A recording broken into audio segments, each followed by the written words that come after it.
Ayan, shoutout sa inyo mga bossing. Yan.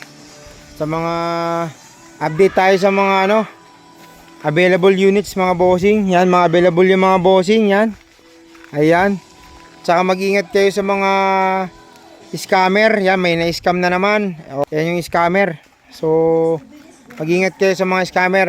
Ulitin ko sa inyo, hindi ako tumatanggap ng down payment online mga bossing ha. Kasalanan nyo na yon kung magbibigay kayo ng online transfer mga bossing. GCash mga bossing, wala yan. At saka nag-iisa lang yung number ko mga bossing. Ha? Ayan mga bossing, iisa lang yung number ko, yan lang na yung number ko ng GCash. Yan. At kung magbabago man ako ng GCash, nakikipag video call naman ako sa inyo. Yan, para safe. Ayan mga bossing. Ayan.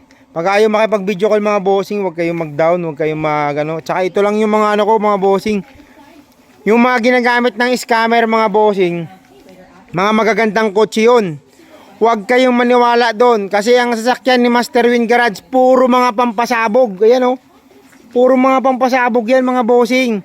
Wala kang makikita dyan na maganda. So pag sinisendan kayo ng mga scammer na ginagamit yung page ko na ganyan, gumagawa ng page na ganyan, tapos nagsisend sa inyo ng mga kotse for reservation, down payment, magtaka na kayo mga bossing. Tapos magagandang kotse pa yung pinapasa. Nako po, huwag kayong maniwala ron. Kasi yung mga kotse ni Master Win Garage, puro mga pampasabog yan. Tinan mo na may itsura, tinan mo mga itsura ng mga sasakyan na yan. Tinan mo, di ba? Tinan mo yung mga sasakyan na yan. Tapos yung pinapasa sa inyo, mga pinapareserve, mga bagong pintura, mga nakaano na. Sus, wag kayong maniwala doon. Yan. Baka maano na naman kayo. Yan di ba? Mukhang pampasabog yung mga ito lang yung medyo pugi-pugi nag-iisa lang. Ayun, dalawa sila ng dilaw. Ayan, mga bossing Ulitin ko, wala tayong down payment online, wala tayong down payment. Ayan. Wag talaga kayong maniniwala sa mga nagpapanggap na Master Win Garage. Tapos, ginagamit yung page ko.